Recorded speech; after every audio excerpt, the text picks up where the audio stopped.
Muy buenas tardes, querida familia de Sucat David, Buenos Aires, Shabbat Shalom. 6 días trabajarás y harás toda tu obra, mas en el séptimo es día consagrado a tu Señor. No habrá obra alguna ni tuya, ni tu esposa, ni tus hijos, ni tus siervos, ni aun el extranjero que habitase dentro de tus territorios, porque en 6 días hizo el Señor los cielos y la tierra, mas en el séptimo, Shabbat, parar, detenerse, disfrutar todo aquello que Él nos ha dado. Quiero darte gracias, Señor, por la bendición de que nos permites disfrutar de tus mandamientos. A la comunidad de Sucat, David, Buenos Aires, dispersa en toda Capital Federal. A nuestras comunidades hermanas en provincia de Buenos Aires, Sucat, David, San Miguel. A nuestros amados hermanos en el norte de la provincia, en San Nicolás de los Arroyos. A nuestra familia dispersa en el resto de Argentina, Entre Ríos, Santa Fe, Salta, Jujuy, nuestros hermanos en el sur, como es en Bariloche, Cipolletti, Río Negro, nuestros vecinos cruzando la cordillera en Chile, a nuestras amadas comunidades hermanas también en Manta, Ecuador, Sucatavid, en Cali, Colombia, en Bogotá, nuestros amados hermanos en Guatemala, Honduras, en México, en Estados Unidos, en España, Europa y en el resto del mundo.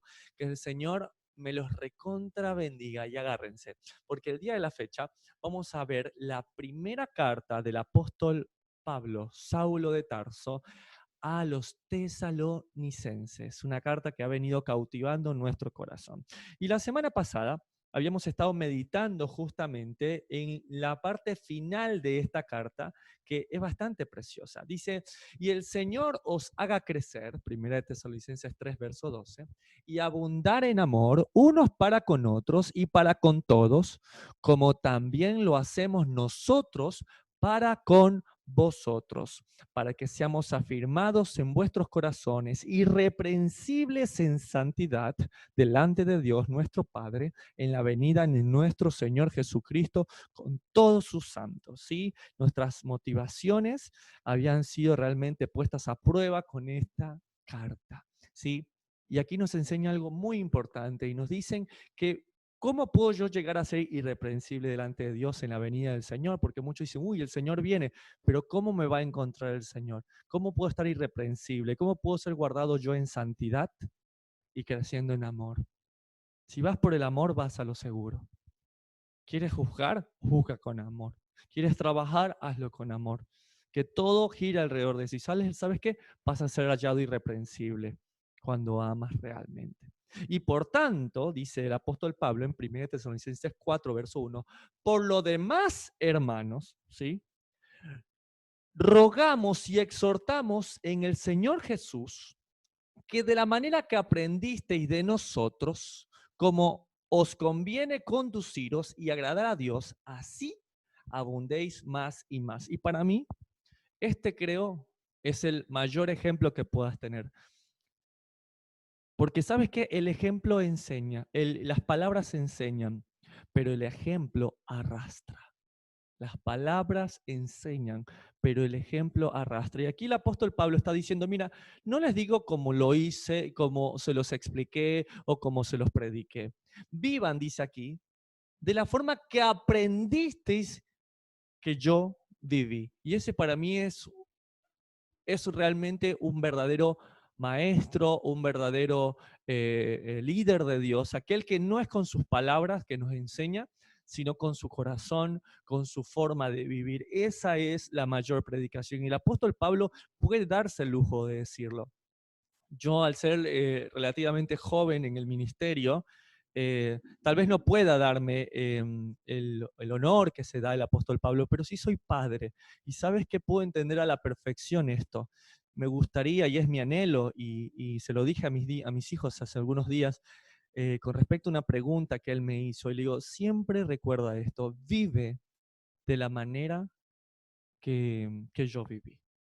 Esfuérzate y haz como papá lo hizo. Y algunos me dirán, ay hermano, pero usted tiene que conducir a su hijo a Dios. Sí, de hecho, y ese es el anhelo de mi corazón. Lo que digo es que muchas veces cuando nuestros hijos estén en un momento difícil, cuando venga una calamidad a ellos, cuando venga un momento económico difícil o cuando sean tentados en lo sexual, muchas veces, pienso mucho en mi hijo Isaac. él tal vez no tenga el tiempo para decir, uy, ¿qué haría Jesús? ¿Qué haría Dios? Pero sé que está cercano el pensar, ¿qué haría papá? ¿Qué haría mi padre? Y yo creo que como padres, como líderes, como hombres y mujeres de Dios, lo que debemos inspirar en los demás es el ejemplo. Y creo que el apóstol Pablo es muy atinado al decir, de la forma en que viste que actué, así actúa tú. ¿Y sabes qué? Yo sé que hay muchos padres y madres y hermanos y personas que están mirando esto. Quiero decirte que ese debe ser nuestro galardón. ¿Sí? Conducir a nuestros hijos a Dios, sí, pero que ellos sepan en algún momento de su vida que piensan y tengan a nosotros como referentes, que ellos puedan pensar, así como vivió mi papá, así debo andar. De hecho, lo vemos al mismo Señor diciéndole al Salomón. A Salomón le dijo, no anduviste en rectitud como yo, ¿no? Dijo, no anduviste en perfección y rectitud como David, tu padre. Le puso de ejemplo a su propio padre. Entonces, ¿cómo esperamos hacer que nuestros hijos vayan más lejos de lo que nosotros anduvimos? Eso no es posible. Yo tengo que enseñar con el ejemplo a mis hijos para que ellos caminen como yo camino. Esa es la idea. Y bueno, si hacen más cosas que nosotros o los alcanzan, perfecto, pero en cuestiones de santidad, nuestros hijos solo sabrán tratar bien a una mujer si yo trato bien a mi esposa. Solo sabrán lo que es integridad en el trabajo cuando me ven ser íntegro a mí. A veces es más fácil decir, no, ellos harán mayores cosas, ya Dios los guiará. Y a veces es delegar mucha responsabilidad que tenemos nosotros como influencia ante nuestros hijos, ante nuestra esposa, ante nuestros amigos. De la forma que yo anduve, dijo el apóstol Pablo, así conduciros.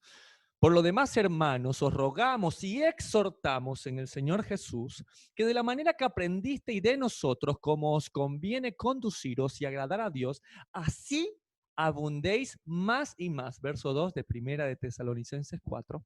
Porque ya sabéis qué instrucciones os dimos por el Señor Jesús. Imagínate ahora, yo te invito al que está estudiando esto, te invito a que pienses en estas comunidades del primer siglo con el apóstol Pablo como el apóstol, como el líder, como el amigo, como el compañero de estudio bíblico.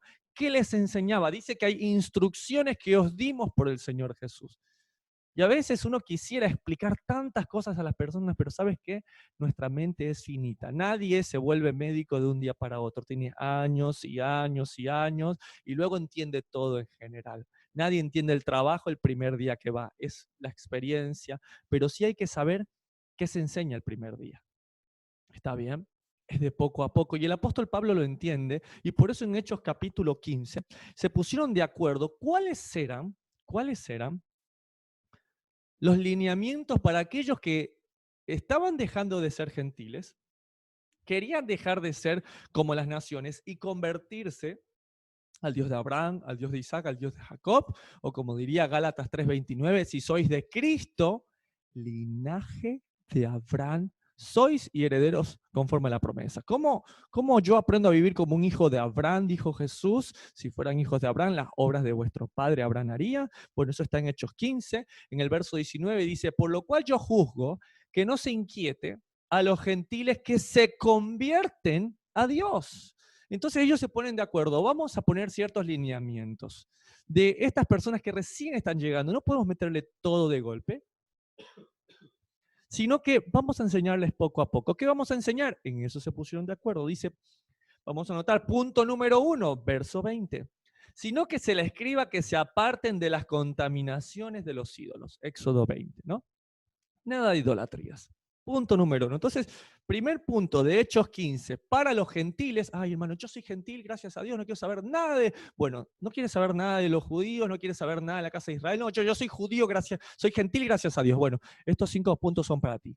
Para ti que te consideras gentil, ya te voy a explicar por qué no serlo, pero digamos que eres gentil.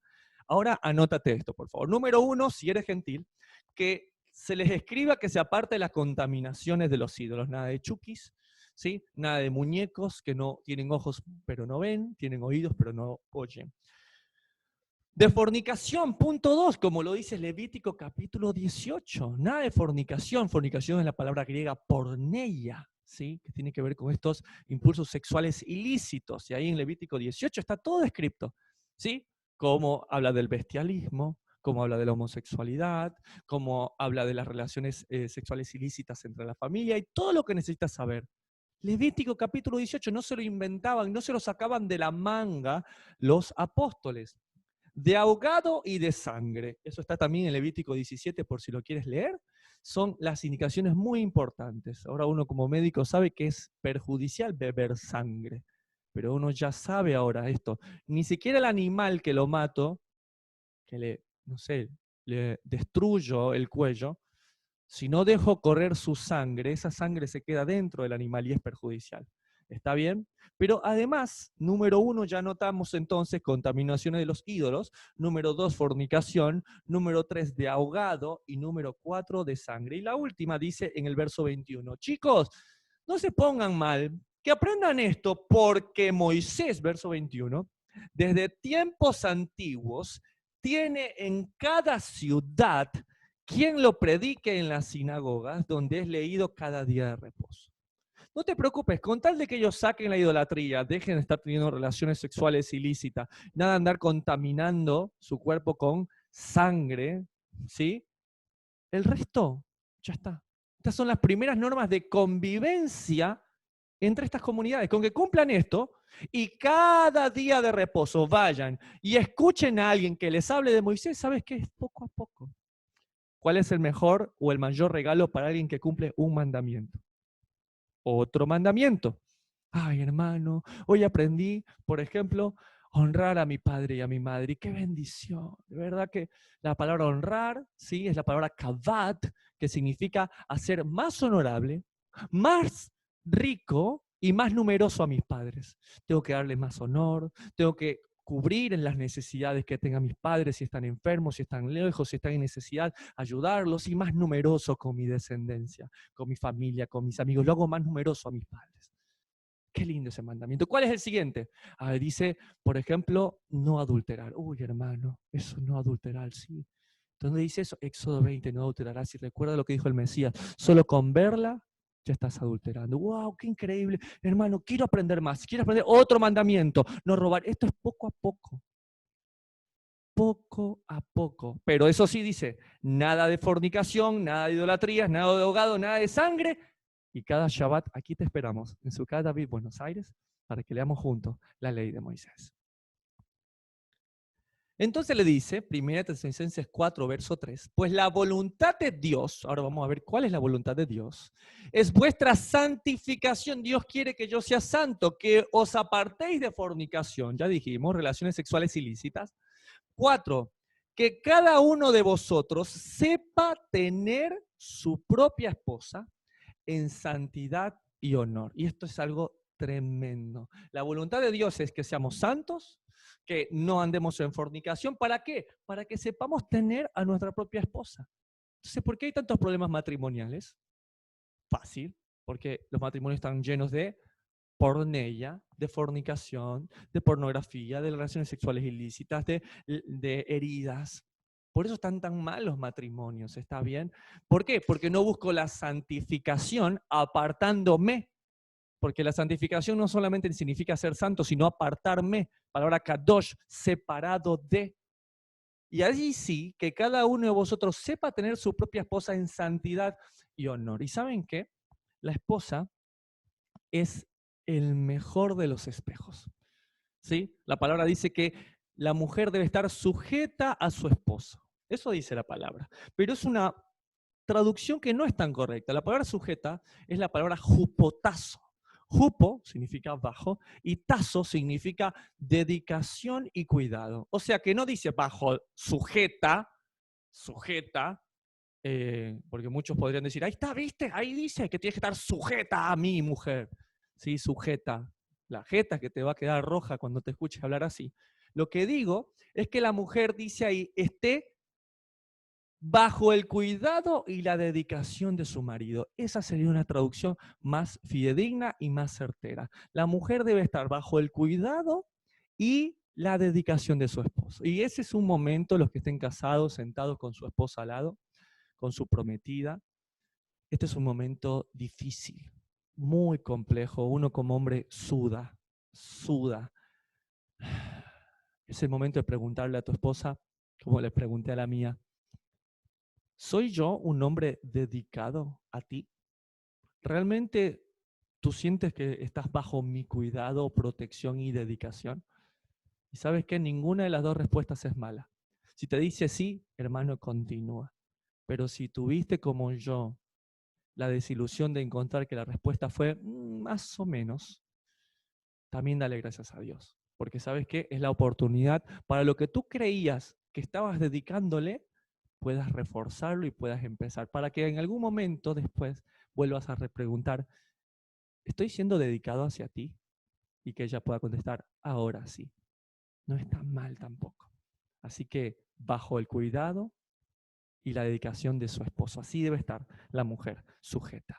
Verso 4, que cada uno de vosotros sepa tener su propia esposa en santidad y honor. Y ahora te dice lo que no es, no en pasión de concupiscencia. O sea, tienes que amarla en honor, en santidad, pero no en pasión de concupiscencia. Ay, es que él me ama con pasión. Oh, John, oh, Jenny. ¿Qué es pasión? Y acompáñenme a ver lo que dice Ellisworth.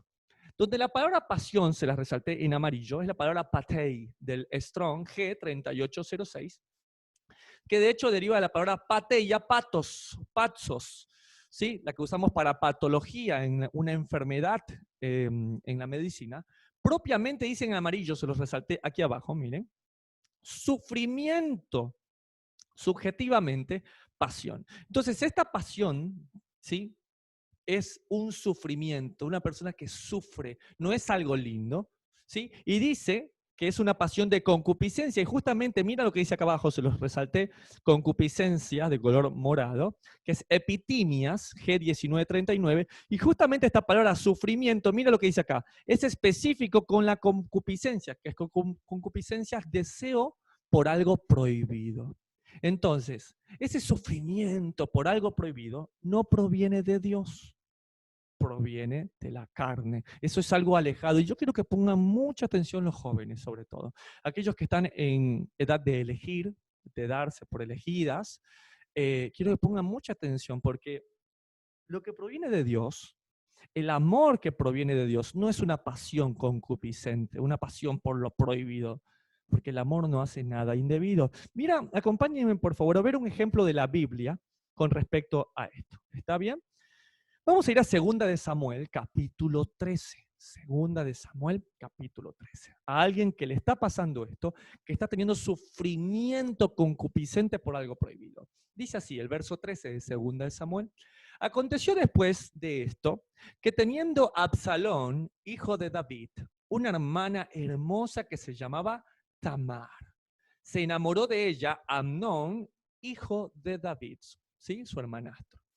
Y estaba Amnón angustiado hasta enfermarse por Tamar, su hermana. Mira qué angustia. ¿Ven lo que le decía de sufrimiento?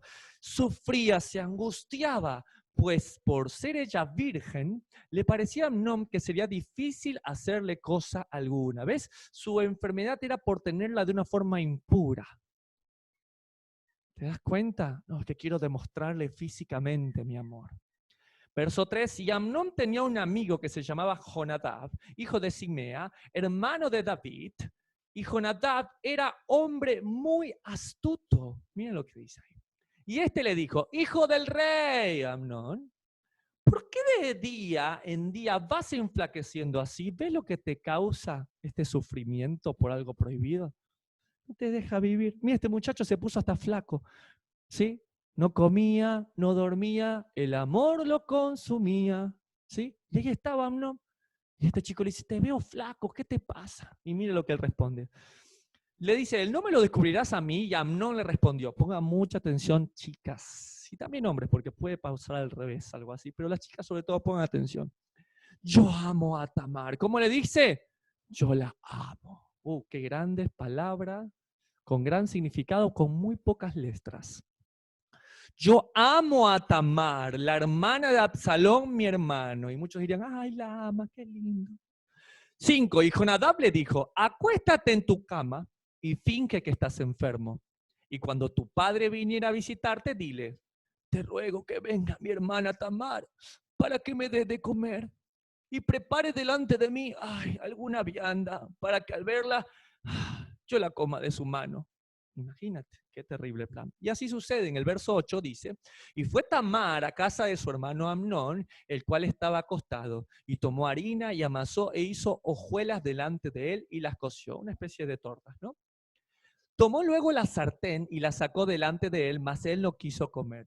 Y dijo a Amnón, echad fuera de aquí a todos. Y todos salieron de allí. Entonces Amnón dijo a Tamar, trae la comida a la alcoba para que yo coma de tu mano. Y tomando Tamar las hojuelas que había preparado, las llevó a su hermano Amnón a la alcoba. Y cuando ella se las puso delante para que comiese, asió de ella, verso 11, y le dijo, ven hermana mía y acuéstate conmigo. Verso 12, ella entonces le respondió, no, hermano mío, no me hagas violencia, porque no se debe hacer así en Israel, no hagas tal vileza. Chicas, chicos, no se debe hacer así en Israel. No se debe hacer así en Israel. Los que somos Israel, un pueblo gobernado por Dios, un pueblo diferente, no se debe hacer así. Mucho ojo con esto. Porque ¿a dónde iría yo con mi deshonra? Y aún tú serías estimado como uno de los perversos en Israel. Te ruego pues ahora que hables al rey, que él no me negará a ti. Verso 14, mas él no la quiso oír, sino que pudiendo más que ella, la forzó y se acostó con ella. Luego la aborreció a Amnón con tan gran aborrecimiento que el odio con que la aborreció fue mayor que el amor con la que lo había amado. ¿Y ahora y el amor? Era una pasión de concupiscencia, un sufrimiento por algo prohibido. Algo que realmente eso no es amor. Sensaciones, sentimientos, calentura. Mucha atención, jóvenes y jovencitas de Dios. Mucho cuidado. Que sea incluso hijo de David, hijo del líder, hijo de quien sea, no asegura que tenga un corazón circuncidado delante de Dios. Este es un hijo de David. Y resulta que su amor se fue. Imagínate. No, es que él es diferente, él sí me ama y cuando me besa siento que subo al cielo. Pues así como subió al cielo, podrás caer al infierno. Cuando esa persona diga, wow, le entregué lo más lindo que tenía y ahora me rechaza. Wow. Verso, y le dice a Amón, levántate y vete. Uf, como el hombre que come el pescado y luego le apesta las espinas y manda que le retiren el plato de la mesa. Le dijo a Amnón, levántate y vete. Y ella le respondió, no hay razón. Mayor mal es este de arrojarme, o sea, violarme, hacerme tuya y ahora echarme de tu habitación como una cualquiera, que el que me has hecho. Mas él no la quiso oír, sino que llamando a su criado que le servía, le dijo, echadme a esta. ¿No que la amabas? ¿No que estabas enfermo de amor por ella? Uy, los espíritus deben ser probados. El amor debe ser probado. Echadme a esta fuera de aquí y cierra tras ella la puerta. Y ella llevaba un vestido de diversos colores, traje que vestían las hijas vírgenes de los reyes. Su criado, pues, la echó fuera y cerró las puertas tras ella. Entonces Tamar tomó ceniza y la esparció sobre su cabeza y rasgó la ropa de colores de que estaba vestida. Y puesta su mano sobre su cabeza, se fue gritando. Todo empezó con amor, todo empezó con estoy enfermo de amor por ella, tengo pasión por ella, hasta dejo de comer por ella. Qué contraste con lo que es. Él no pudo esperar, las quería ya, tómame, pero habla con el rey, no quiero nada. Recuerden lo que es el amor. El amor no es esto. El amor no hace nada indebido, según 1 Corintios 13. No hagas así no se hace en Israel, le dijo Tamar. No hagas tal vileza. No busca lo suyo. La pasión de la fornicación, de la concupiscencia es quiero complacerme yo. El amor verdadero en el matrimonio es quiero complacer a mi esposa, quiero hacer feliz a mi esposo. No guarda rencor, no se goza de la injusticia, mas se goza de la verdad. Todo lo sufre, todo lo crea, todo lo espera. Todo lo espera. Todo lo espera. Todo lo soporta. Todo lo soporta. Yo sé que ha sido un tema delicado el que hemos tomado ahora, pero ¿sabes qué? En el tiempo en el que estamos, si no aprendemos de la historia, estaremos condenados a repetirla. Y la Biblia es un libro tan precioso que nos dan cosas prácticas para entender realmente. Querida joven, que no te amen con un amor de concupiscencia, sino un amor que no hace nada indebido, que espera y que sabe amar. Verso 4 de 1 de Tesalonicenses 4, que cada uno de vosotros sepa tener a su propia esposa en santidad y honor, no en pasión de concupiscencia, me muero por expresarte mi amor físicamente. ¿Sabes por qué? Porque eso es como los gentiles que no conocen a Dios. Entonces el que hace un rato me dijo, sí hermano, yo soy gentil gracias a Dios. ¿Y ahora? Acá dice, como los gentiles que no conocen a Dios. Entonces esto es irrevocable. Un gentil es alguien sin pacto, alguien sin mandamientos, alguien que no es parte del pueblo de Dios. Jesús le dijo, si tal persona no hace caso, no obedece, dilo en boca de 2 o 3, dilo a la congregación, y si no, tenlo por gentil y publicano, dijo el Mesías. Como los gentiles que no conocen a Dios. ¿Está bien? Por eso quería traerles también este meme que me gustaba mucho. Esta mujer le grita al gato, le dice, me dijiste que Pablo venía por los gentiles. Y el gato le contesta, gentiles que obedecen a Dios y quieren ser Israel. ¿Sí? Y ese es el gran error de las cartas paulinas. Pedro dijo de Pablo en 2 de Pedro 3:16, las cartas de Pablo son difíciles de entender. Los indoctos, los que no estudian, y los inconstantes, los que no tienen un estudio secuencial, verso por verso, que escudriñan las escrituras, las tuercen. Pablo sabía que estos gentiles eran ovejas perdidas de la casa de Israel. Él amaba a los gentiles, sí, aquellos que se convertían a Dios, porque si no, él les tenía como aquellos que no conocen a Dios. Verso 6 de 1 Tesalonicenses 4, que ninguno agravie ni engañe en nada a su hermano, porque el Señor es vengador de todo esto, como ya os hemos dicho y testificado. Pues no nos ha llamado Dios a inmundicia, mucha atención Sucat David, una motivación correcta, ¿sí? Es la santificación. Sino a santificación, así que el que desecha esto, el ser santo, no desecha a hombre, sino a Dios, que también nos dio su Espíritu Santo. ¿Se acuerdan qué pasaba cuando vimos el Espíritu Santo? Pensábamos en ese gorrioncito blanco. Nos dio su Espíritu Santo ¿para qué? Para AGP, andar en sus estatutos, guardar sus preceptos y ponerlos por obra. Si yo tengo el Espíritu Santo, si en mí yo estoy sellado por el Espíritu Santo y soy un hombre que quiero andar en los estatutos de Dios, guardar sus preceptos y ponerlos por obra, bueno, ¿sabes qué? Andar en santificación no va a ser un problema. ¿Sabes por qué? Porque cuando el Señor nos llama a ser santos, ¿en qué piensan? ¿En qué versículo de la Biblia ustedes recuerdan que el Señor dice esta frase? Sed santos como yo soy santo. Sed santos porque yo soy santo. ¿Cuántas veces este verso lo hemos dicho? Sed santos porque yo soy santo. Eso dice el Señor. Amén, hermano. Yo quiero ser santo porque el Señor es santo. ¿Has pensado alguna vez de dónde Dios saca ese verso? Acompáñame, por favor, al libro de Levítico, capítulo 11, principio de la primera mención, donde se habló de este tema.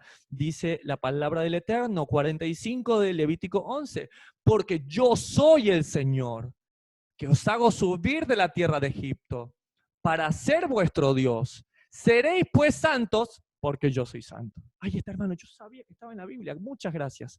Muchas gracias. Ya entendí que no soy gentil, porque los gentiles no conocen a Dios, sino que tengo que ser un gentil que se quiere convertir a Dios. Y en eso estoy, hermano. Quiero obedecer a Dios, quiero ser llenado por el Espíritu Santo para andar en sus estatutos, para guardar sus preceptos y ponerlos por obra, como dice Ezequiel 36, 26, 27.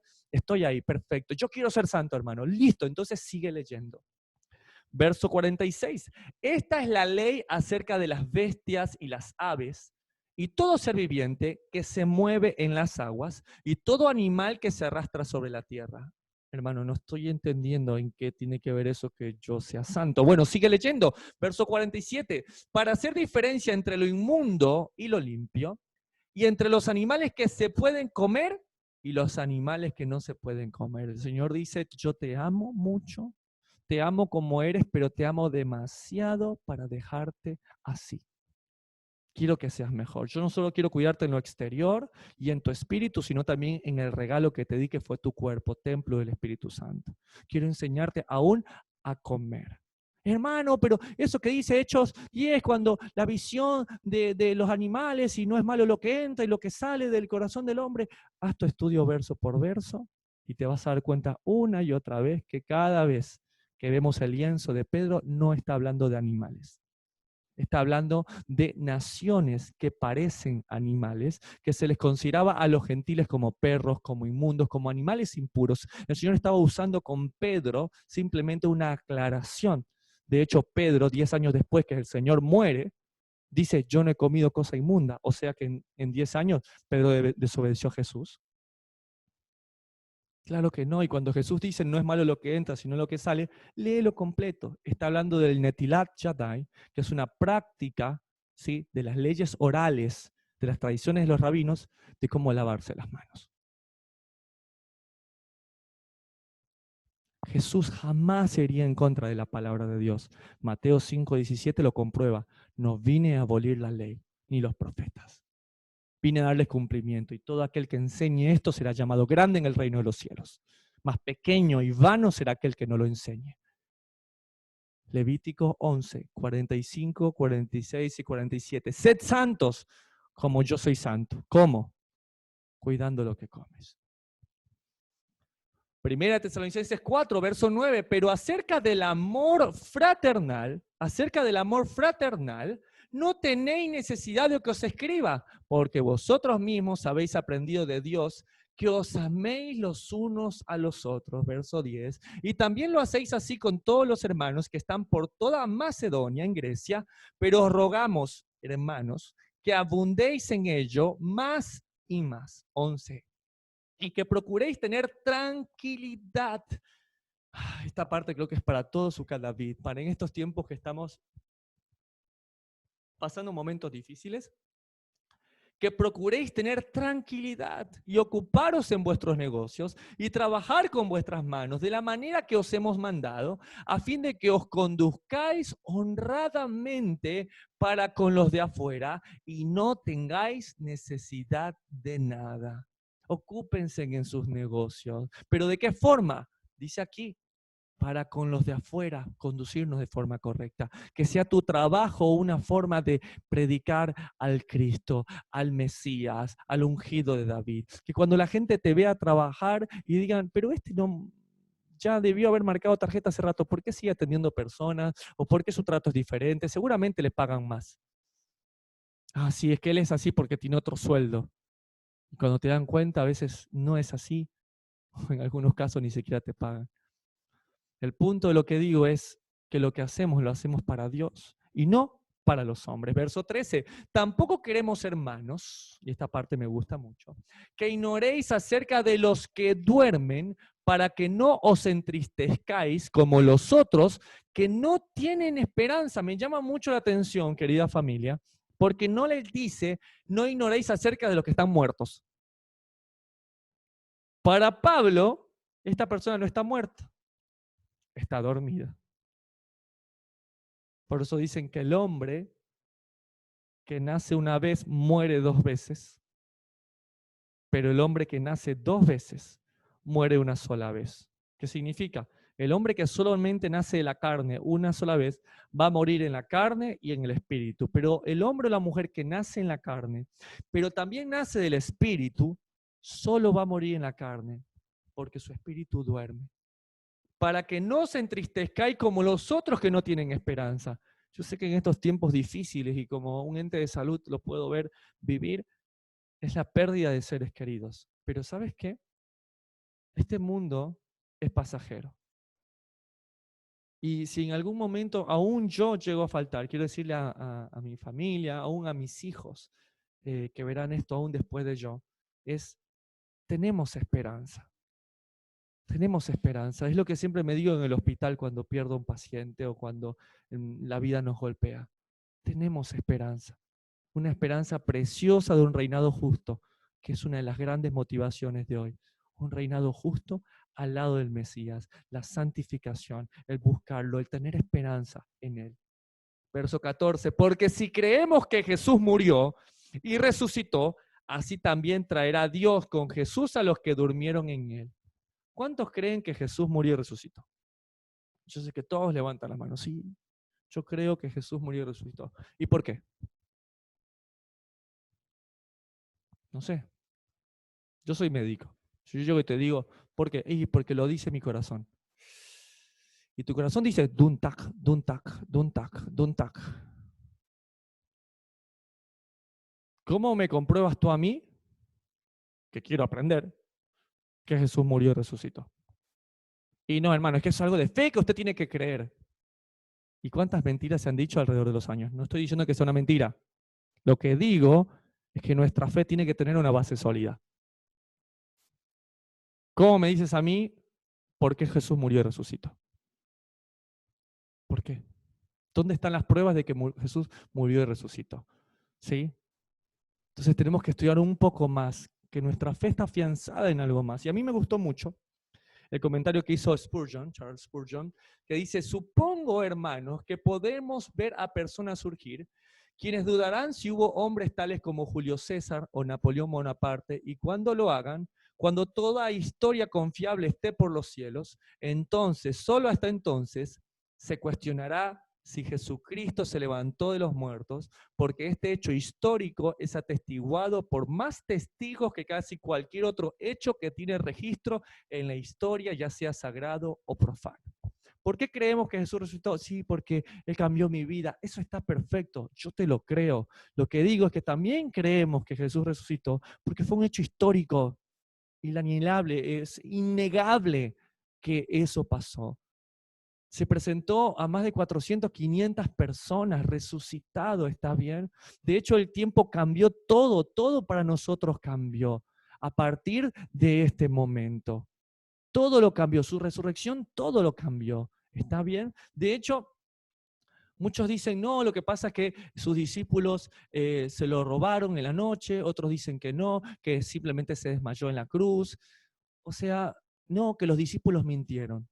O sea, yo no creo, yo no creo que, no sé, Arika Toriyama, el creador de, no sé, de Goku, se deje matar porque diga, no, Goku existía, sí, sí existe, y a punto de matarlo, muera en eso. O sea, nadie moriría por una mentira. Y ¿sabes qué? Los discípulos estuvieron dispuestos a morir por causa de esto. En 1 Corintios 15, el apóstol Pablo les escribe a la comunidad de Corinto y les dice, aquellos que le vieron, o sea, aún de la comunidad de Corinto, vieron al Mesías resucitado. O sea, esto es algo realmente increíble, ¿sí? Y además, por sobre todas las cosas, un hecho más importante, de que su resurrección fue tan impactante, más impactante que la proclamación de que él era el Mesías. Porque recuerden que hubo muchos Mesías en el tiempo de Jesús, y después de él, y antes de él. ¿Qué fue lo que cambió? Fue su resurrección. Fue ver la gloria de Dios, fue ver el primogénito de entre los muertos. Si no me creen, acompáñenme a ver lo que dice Hechos capítulo 5, verso 31. A este Dios ha exaltado con su diestra por príncipe y salvador. Está hablando Pedro acerca del Mesías, para dar a Israel arrepentimiento y perdón de pecados. Y nosotros somos testigos suyos de estas cosas, y también el Espíritu Santo, el cual ha dado Dios a los que le obedecen. Wow, yo pensé que el Espíritu Santo venía por otra parte.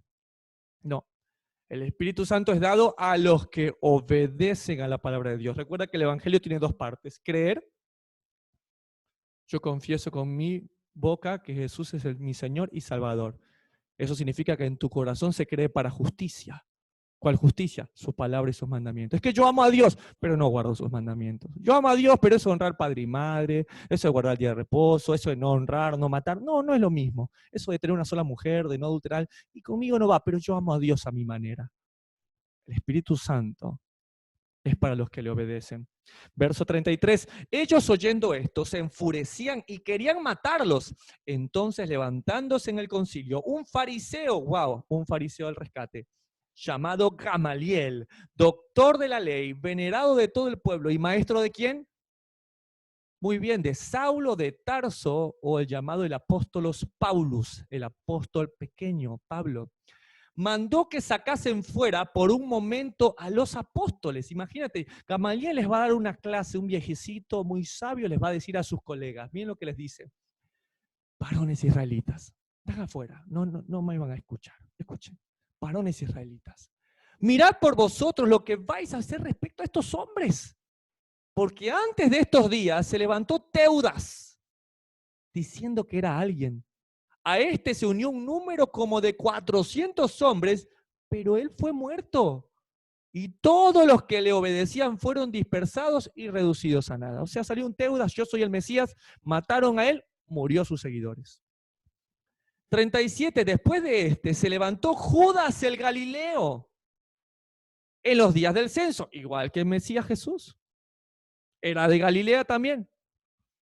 Y llevó en pos de sí a mucho pueblo. Pereció también él y todos los que le obedecían fueron dispersados. ¿Ves? Dos ejemplos prácticos. Y ahora os digo, apartaos de estos hombres y dejadlos, porque si este consejo o esta obra es de los hombres, se desvanecerá. Mas si es de Dios, no la podréis destruir. No seáis tal vez hallados luchando contra Dios. Y convinieron con él. Y luego, chicos, pasen, pasen. Y llamando a los apóstoles, después de azotarlos, eso sí. Bueno, no, chicos, dejemos la cosa tranquila, pasen al cuarto de azotamiento y luego se van. Les intimaron que no hablasen. Imagínate, ¿te gustaron las azotadas? ¿Sí? ¿Qué tal el flagrum? ¿Te gustó? ¿Sentiste la bola de plomo, los pedacitos de hueso? ¿Qué tal los pedacitos en L de hierro que se te clavaron en la espalda? Mucha sangre, vía. Pues si no quieres lo mismo, no vuelvas a hablar de Jesús. Si no, el cuarto de azotamiento está para ti. Uno creería que con eso se calman, pero mira lo que dice, en el nombre de Jesús, y los pusieron en libertad. Y ellos, verso 41, salieron de la presencia del concilio gozosos. ¡Ay, qué alegría, Señor! ¡Qué dicha tan grande! ¡Qué felicidad! Me saqué la lotería. ¡Qué lindo! Gozosos de haber sido tenidos por dignos de padecer afrenta por causa del nombre. Y todos los días en el templo y por las casas no cesaban de enseñar y predicar a Jesucristo. ¡Wow! Increíble. Tantos mesías que se puedan levantar. Y dicen, no te preocupes. Si este no es un verdadero Dios, un verdadero Mesías, la gente se va a... Estos son 12 solamente. ¿Y ahora cuántos son? Miles de millones. ¿Sabes qué? La vez pasada estudiamos acerca de Gilel, y ahora quiero decir la Gamaliel. No digo que vaya a ver esto Gamaliel un día, pero cuando algún día si lo conocemos, decirle Gamaliel, tenías razón. Lo que no es de Dios se desvanece, pero lo de Dios perdura. ¿Y sabes qué? 2000 años después, este amor por Él sigue más vivo que nunca. Ya no son 12, sino son miles y miles y miles, como la arena del mar y como las estrellas de los cielos. En gran manera incontable, una multitud que viene atrás de su pastor, el Rey de Reyes y Señor de Señores, Jesucristo. Verso 15, 1 de Tesalonicenses 4. Por lo cual os decimos esto en palabra del Señor, que nosotros que vivimos, que habremos quedado hasta la venida del Señor, no precederemos a los que durmieron. Porque el Señor mismo, con voz de mando, con voz de arcángel y con trompeta de Dios, descenderá del cielo y los muertos en Cristo resucitarán primero. Y aquí está la clave. Aquí te dice el momento en que Él va a venir. ¿Sabes lo que pasa? Que si tú no conoces las fiestas bíblicas del pueblo de Dios, no de los judíos, no era para los judíos. El pueblo de Judá recién se conoce como pueblo después del año 930, con la división de los dos reinos por la mano de Roboam y Jeroboam. Hasta antes de eso, no se conocía Judá. Era todo Israel. ¿Y sabes qué? Dios dio Deuteronomio 16, Levítico 23, aún en el desierto, para toda la nación, para los extranjeros que se injertaron. Entonces, si tú no conoces, ¿y cuándo murió Jesús? Y murió un día cualquiera. Si tú desconoces que aún fue la fecha de la Pascua hebrea, de la fiesta del Señor, como está escrito en su palabra, desconoces que Él murió esa fecha, y bueno, para ti va a ser cualquier día. Si no entiendes que su resurrección, sus primeros frutos, los primeros frutos de resurrección es Él, y para ti la fiesta de los primeros frutos tal vez es cualquier cosa.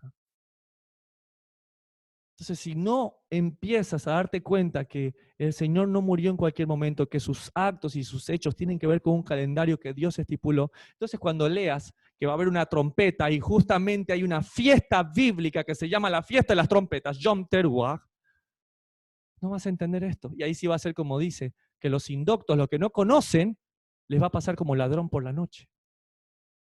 Pero ¿sabes qué? No. La fiesta de la trompeta, Yom Teruah, está marcando claramente esto. Por tanto, no estudie las leyes judías ni las fiestas judías, estudia las fiestas del Señor. Ese es el reloj de Dios, sus fiestas y sus mandamientos. Luego nosotros, los que vivimos y los que hayamos quedado, seremos arrebatados juntamente con ellos en las nubes para recibir al Señor en el aire, y así estaremos siempre con el Señor. Y qué hermoso. Qué hermoso. Y a mí esta historia del arrebatamiento, esta historia de que el Señor y estoy junto con Él, es hermosa. Pero concuerdo totalmente con este joven que dice, todo bien, Pablo, ¿ah? Qué bendición que seas del Mesías, buenísimo que seas de la tribu de Benjamín, fariseo de fariseo, circuncidado al octavo día, discípulo de Gamaliel. Te aplaudimos, Pablo, dice este niño. Pero ¿de dónde sacas esto de salir volando? Recuerden, venimos a estudiar recién los discípulos, ¿quiénes eran mejor que los de Tesalónica? Los de Berea, ¿se acuerdan? Eran más nobles. ¿Por qué? Porque recibieron el Evangelio con toda solicitud, pero escudriñaban cada día en las Escrituras para ver si estas cosas eran así. Si nosotros fuéramos los de Berea, tendríamos que preguntarle al mismo Pablo, Pablo, todo bien, pero esta teoría de salir volando, ¿de dónde la sacas? ¿Está bien? ¿De dónde está? Y es ahí cuando las referencias, es ahí cuando escudriñar la Escritura te va a dar la tranquilidad de lo que tú crees. ¿Está bien? Así que no sé si alguno pensó de dónde sacó Pablo que íbamos a salir volando, literal. ¿De dónde lo había sacado Pablo? Por ahí, cerca. Acompáñenme, por favor, a Isaías 11. En Isaías 11 el título es Reinado justo del Mesías. Otra motivación, la motivación más importante de nuestras motivaciones es la santidad, el ser irreprensibles, pero sobre todo que viene un reinado justo, que tenemos esperanza en el Señor. Dice el verso 1, saldrá una vara del tronco de Isaí, ¿no? Padre de David, y un vástago retoñará de sus raíces, y reposará sobre él el espíritu del Señor, espíritu de sabiduría y de inteligencia, espíritu de consejo y de poder, espíritu de conocimiento y temor del Señor. Y les hará entender diligentemente en el temor del Señor. No juzgará según la vista de sus ojos, ni arguirá por lo que oigan sus oídos, sino que juzgará con justicia a los pobres y arguirá con equidad por los mansos de la tierra. Y herirá la tierra con la vara de su boca. Ahí está la palabra del Señor. Y con el espíritu de sus labios matará al impío, al inicuo. La palabra griega ahí es anomos, anomía, sin ley, sin mandamientos. Verso 6, morará el lobo con el cordero y el leopardo con el cabrito se acostará. El becerro y el león y la bestia doméstica andarán juntos y un niño los pastoreará. Imagínate cuando tú veas esto, un león y un niño pastoreándolo. La vaca y la osa apacerán sus crías y se echarán juntas, y el león como el buey comerá paja, y el niño de pecho jugará sobre la cueva del áspid, de la víbora, y el recién destetado extenderá sus manos sobre la caverna de la víbora. ¿Ven? Por eso los judíos no creen que Jesús es el Mesías. Facilito. ¿Por qué? Porque ahora pon un niño pues, al lado de una culebra. ¿Ven? Entonces, ¿cómo que es el Mesías? Si aquí dice que el león va a comer trigo, va a comer paja, va a comer heno. ¿Cómo puede ser? ¿Cómo puede ser que digas que es el Mesías si esto no pasó? ¿Cómo puede ser? Y por eso estamos estudiando su David. Por eso estamos estudiando quién es nuestro Mesías. ¿Sí?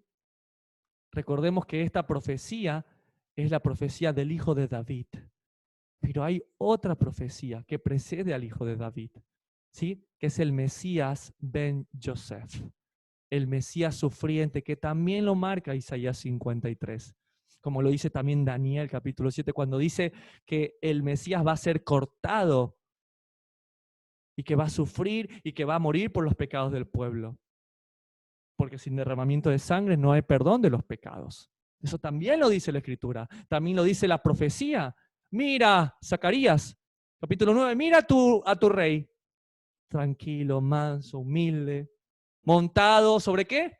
Sobre un pollino de asno, manso y humilde. ¿Cómo es que hay dos Mesías? Por eso tienes que entender.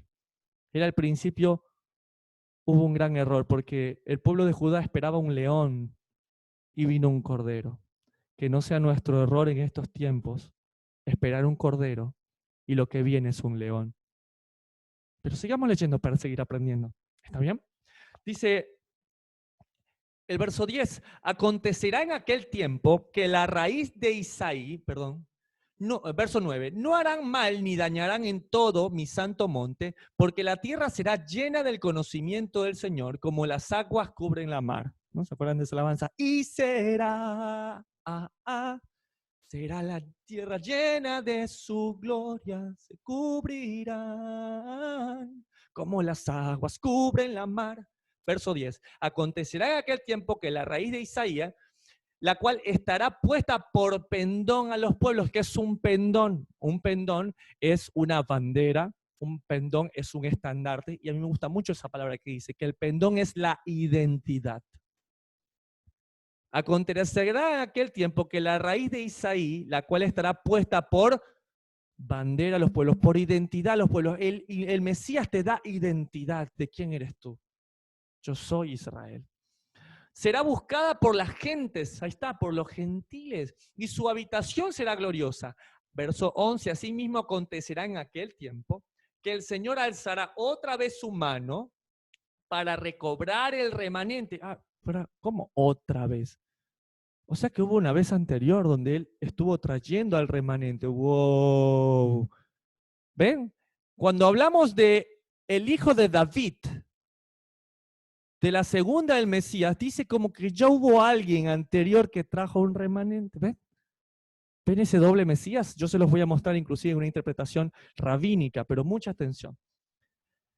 De su pueblo, que aún quede en Asiria. O sea que hay muchos que están volviendo del remanente, pero cuando venga el Mesías, hijo de David, en las nubes del cielo, con gran poder y gran gloria, dice que para recobrar el remanente de su pueblo que aún quede en Asiria, Egipto, Patros, Etiopía, Elán, Sinar y Amar, entre las costas del mar.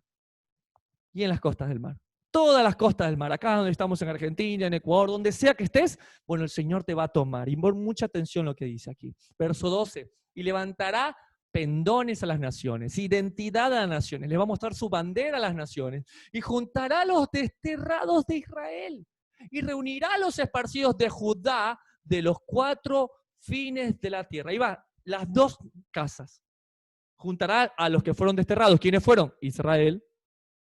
¿Y quiénes fueron esparcidos? Judá, ya lo conocemos nosotros en la historia del pueblo judío por todo el mundo. Verso 13, y se disipará la envidia de Efraín, las tribus del norte, y los enemigos de Judá, o sea, los judíos del sur, serán destruidos. Efraín, 10 tribus al norte, no tendrá envidia de Judá, 2 tribus al sur, Judá y Benjamín, ni Judá afligirá a Efraín. Recuerden que desde el año 930, antes de eso eran un solo pueblo, el pueblo de Israel, con David, las 12 tribus de Israel. Pero después con su hijo Roboam, a causa del pecado de Salomón, se rompe esto.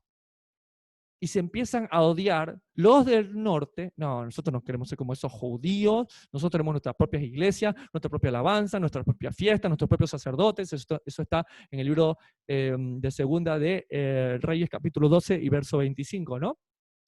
Primera de Reyes 12, 25, cuando empieza a hablar sobre el pecado de Jeroboam. ¿Está bien? Y ahí empieza a haber problemas entre el norte y el sur. Ya no tendrá envidia de Judá, ni Judá afligirá a Efraín. Sino que, ahí está, wow, alerta, alerta, alerta. ¿Ves? Sino que, ¿qué? Que volarán sobre los hombros de los filisteos al occidente, saquearán también a los del oriente, Edom y Moab les servirá, y los hijos de Amnón los obedecerán. Ahí está. Literal lo que está diciendo Pablo. Viene el Mesías, hijo de David, y vas a ver cosas tremendas. Vas a ver a un niño de pecho jugando con una víbora, apacentando a un león. ¿Y sabes qué va a pasar? ¿Qué va a detonar eso? Que esta identidad sea revelada a las naciones. Dice que volarán sobre los hombres. Ahí está, el arrebatamiento literal, volarán, pero el arrebatamiento ¿hacia dónde? ¿Hacia dónde? Mira lo que dice aquí. Y secará el Señor la lengua del mar de Egipto y levantará su mano con el poder de su espíritu sobre el río y lo herirá en sus 7 brazos y haré que pasen por él con sandalias. Mira como el Éxodo dice la palabra en Jeremías capítulo 16, 16, dice, no se dirá nunca más vive el Señor que sacó a Israel de la tierra de Egipto, ya no, sino viva el Señor que sacó de todas las naciones donde fueron dispersados a sus hijos. Hermano, pero fue increíble ver abrir el mar y la ballena de un lado y eso fue increíble, y las plagas, bueno, eso no es nada, dice el Señor, con lo que va a venir.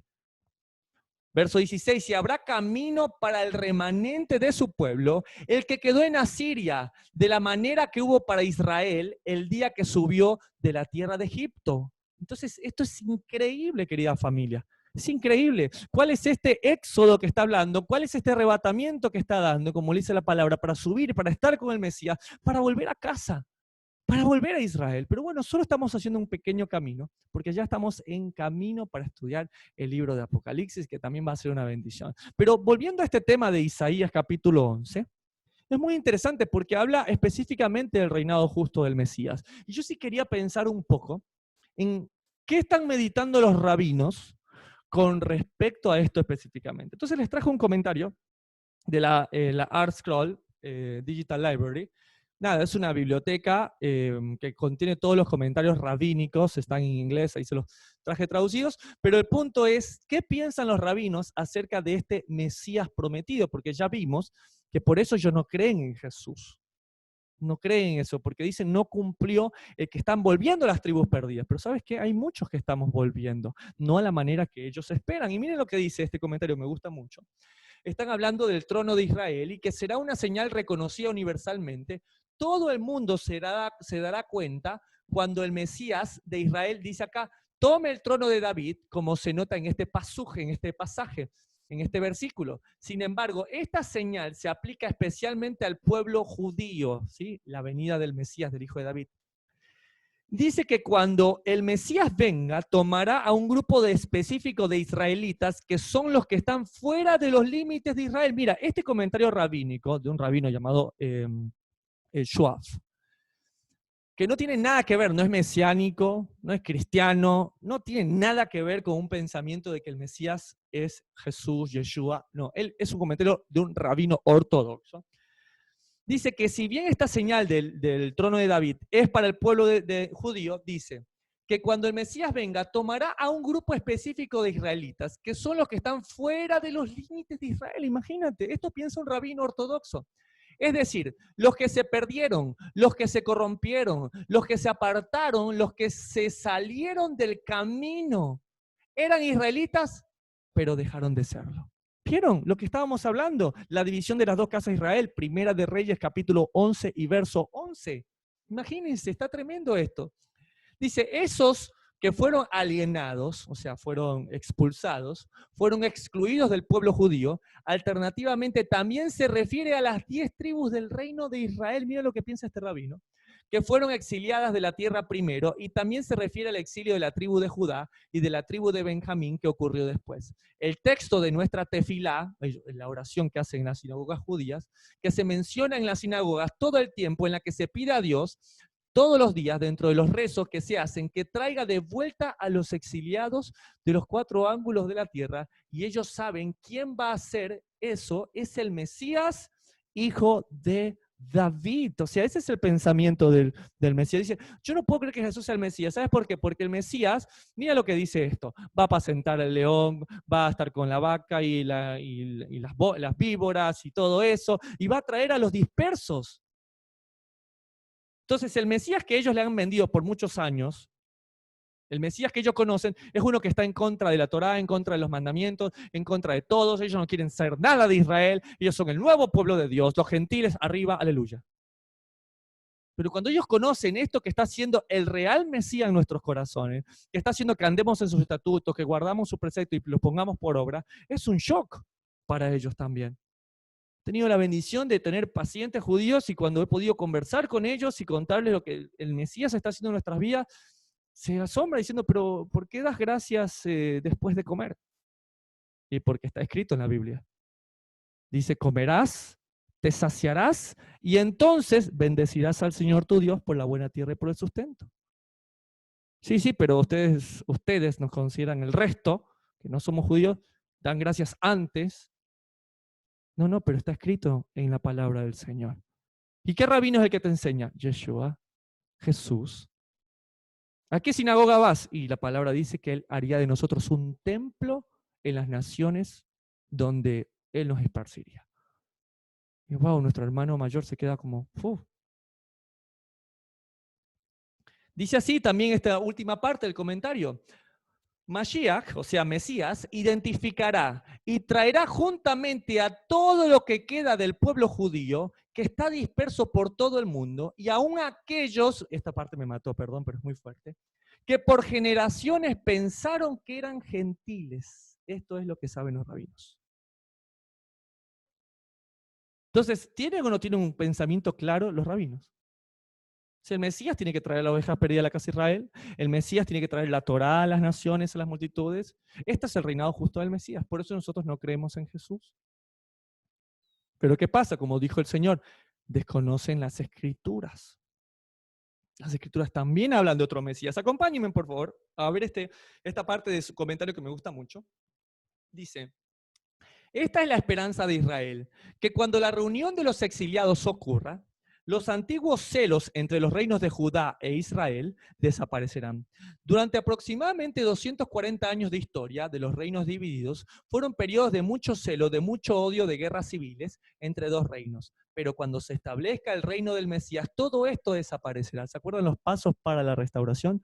Paso número 1, que vuelvan las tribus perdidas, que son las 10 tribus. Paso número 2, que el Judá salga del cautiverio. Y paso número 3, la reconciliación. Aquí está hablando de la reconciliación que habla Ezequiel capítulo 37 y verso 15 en adelante. La nación entera estará reunificada y el Mesías se convertirá en el rey indiscutible de la nación judía. ¿Qué paso de restauración es ese? Paso número 6 de la restauración. Incluso dentro de la tradición judía, lo que se dice, lo que se piensa, es que de acuerdo a algunos midrashim, que son comentarios alegóricos judíos, un poco antes del advenimiento del Mesías Ben David, de la tribu de Judá, habrá un Mesías anterior. Esta parte es tremenda. Un rey judío descendiente de la tribu de Efraín, dice acá, llamado Mashiach Ben Yosef, un hijo de José. Literal, Jesús era hijo de José. ¿Por qué le llama Mashiach Ben Yosef? Porque se parece al padecimiento de José. Así como José era el favorito de su padre y fue vendido por sus hermanos, Jesús lo fue. Y así como Mesías, Yosef o José el soñador fue famoso en Egipto y creció y se multiplicó allá hasta ser el más importante, también nuestro Mesías no se hizo famoso en Judá, sino en el resto del mundo. Pero ¿sabes qué? Al igual que José, Yosef salvaría a sus hermanos de la hambruna, también el Mesías aparecerá en el momento que el Señor lo tiene predestinado. Me gustó mucho este comentario, ¿sí? Y mira lo que dice acá, a mí me encantó.